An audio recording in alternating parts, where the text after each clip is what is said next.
compatriotes congolais, il est de ma responsabilité de vous tenir régulièrement informés sur la direction de la lutte dans laquelle nous nous sommes engagés pour faire entendre la voix de la majorité de notre peuple, un peuple écrasé par les vautours, décidé de s'enrichir au détriment des propriétaires fonciers. Avant d'entrer en la matière, je vous informe que l'ancienne appellation Congrès congolais de la diaspora CCD a cédé la place à l'appellation Conseil des Congolais pour la démocratie en sigle CCD. Ce changement d'appellation a eu également des conséquences sur l'amélioration des stratégies d'élite.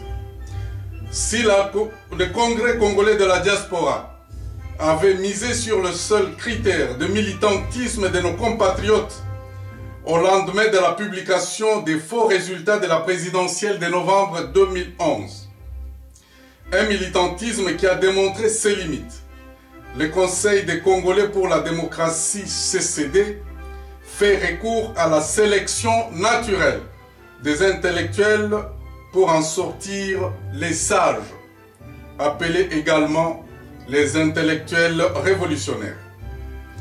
C'est donc dans cette sagesse que le CCD ne perdra pas son temps à réagir quotidiennement aux menaces des vautours qui croient dans la balkanisation foncière de la RCD. Mais au CCD, nous fixerons le cap de l'avenir de la RDC et sur les choix à faire face aux problèmes de fond qui se posent maintenant dans notre pays et dans la sous-région. Au CCD, nous vous proposons la meilleure voie à suivre, la voie la plus démocratique et la moins coûteuse en vies humaines.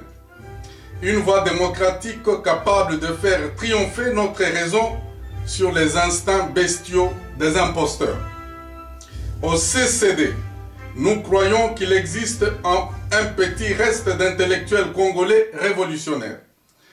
Un reste de Congolais qui n'ont pas plié des genoux devant les perdièmes des corrupteurs. Un petit reste d'intellectuels révolutionnaires qui se battent encore isolement en refusant d'assumer toute collaboration avec un pouvoir corrompu. C'est donc avec ce petit reste que nous croyons bâtir le Congo de demain.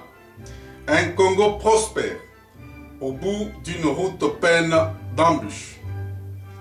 Compatriotes congolais, nous intellectuels révolutionnaires, ensemble, nous ne perdons pas notre temps à se lamenter sur des stratégies liberticides employées par des imposteurs pour nous distraire, alors que se solidifient les accords secrets internationaux pour mettre à genoux notre pays. En d'autres termes, il nous appartient de promouvoir une réflexion radicale et de s'élever et d'agir vigoureusement contre un ordre global mondial où nous nous présentons en vaincus. Voilà pourquoi notre réflexion radicale devra nous aider à bâtir une nouvelle politique et une nouvelle vision pour surmonter des multiples erreurs de nos aînés qui nous ont conduits à la tragédie dont nous sommes des victimes aujourd'hui. Le choix de notre lutte, basée sur le dédoublement des institutions du pays, demeure la voie démocratique indiquée pour exprimer notre ras-de-bol face aux injustices flagrantes imposées à notre peuple. Par notre détermination de mettre en place nos institutions démocratiques parallèlement à celles des imposteurs, nous sommes convaincus de mettre fin au viol manifeste de notre Constitution, à arrêter l'insécurité croissante au pays, à sécuriser nos frontières nationales et à arrêter l'impunité.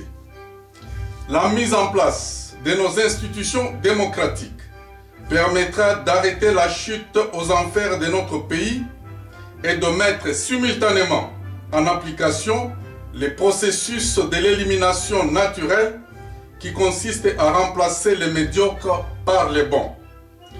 en commençant par la présidence de la République jusqu'au niveau des huissiers, en passant par tous les postes des diverses professions et associations.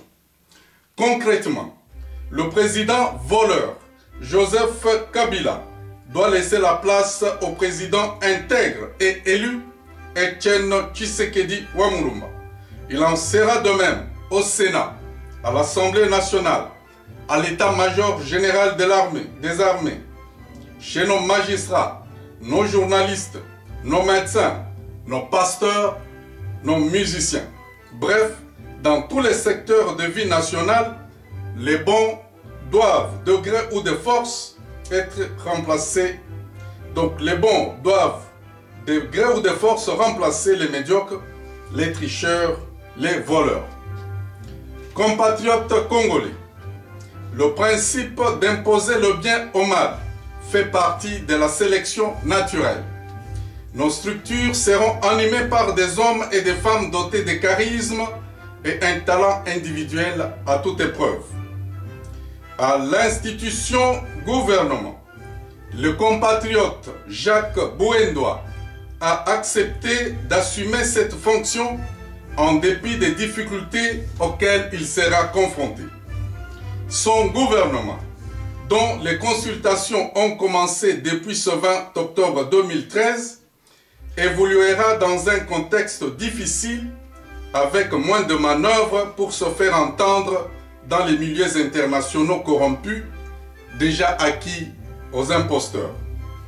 Notre compatriote Jacques Bouendoa a accepté de se battre dans une sous-région où le Rwanda jouit d'un statut spécial de puissance régionale.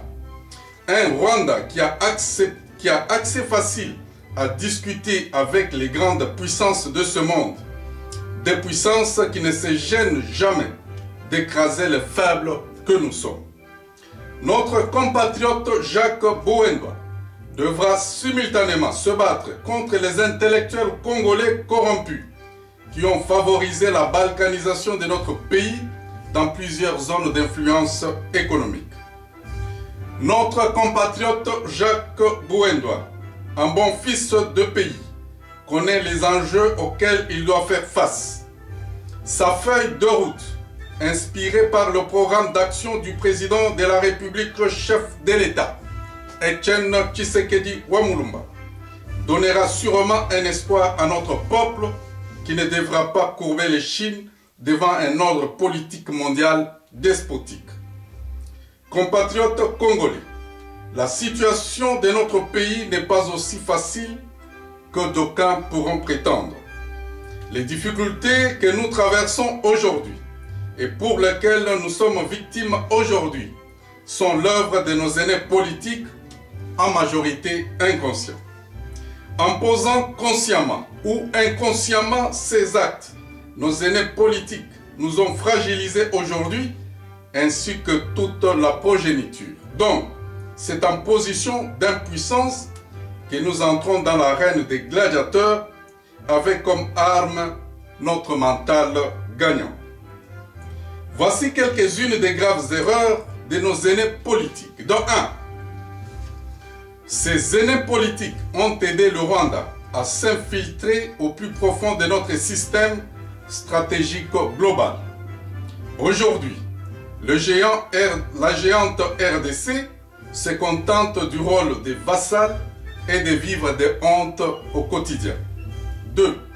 Ces aînés politiques ont aidé le Rwanda à promouvoir sa vision d'avoir une RDC faible géostratégiquement et dirigée par un porte-mallette qu'ils appellent ironiquement chef de l'État.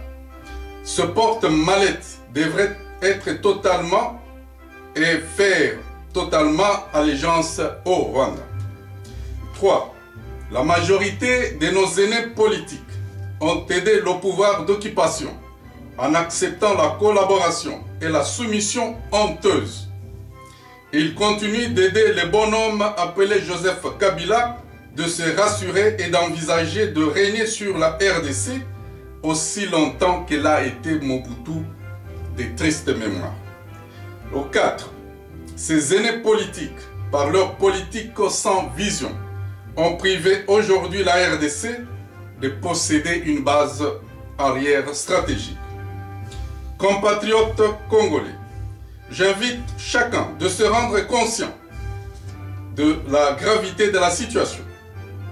Le CCD est une petite flamme que l'on peut éteindre d'un coup de soufflet. Le combat que nous avons engagé est celle de se battre contre des intérêts vitaux des mafieux internationaux. Nous nous battons contre nos propres compatriotes qui ont accepté de servir les intérêts étrangers.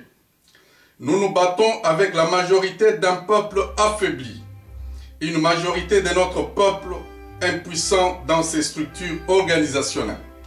Un peuple noyé dans la misère, dans l'alcool, dans la musique, dans les danses, dans les jeux du hasard. Une majorité de notre peuple exposée à la servitude, à danser et chanter à la gloire de tout brigand qui lui offrirait un morceau de pain.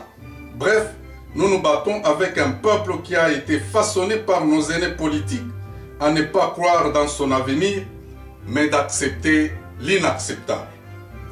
Compatriotes congolais, vous rendrez compte de l'immensité de travail pour lequel nous nous engageons bénévolement. Tout Congolais est impérativement exigé pour sauver notre terre. En vous proposant M. Jacques Bouendoa comme animateur du gouvernement, nous pensons réveiller plusieurs compatriotes de croire dans notre volonté d'élite. Jusqu'au bout,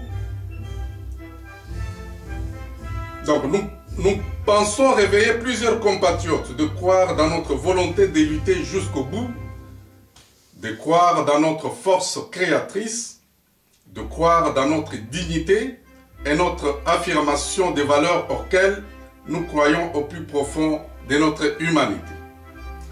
L'invitation est donc lancée à tout Congolais capable de partager la difficulté que nous avons de rencontrer M.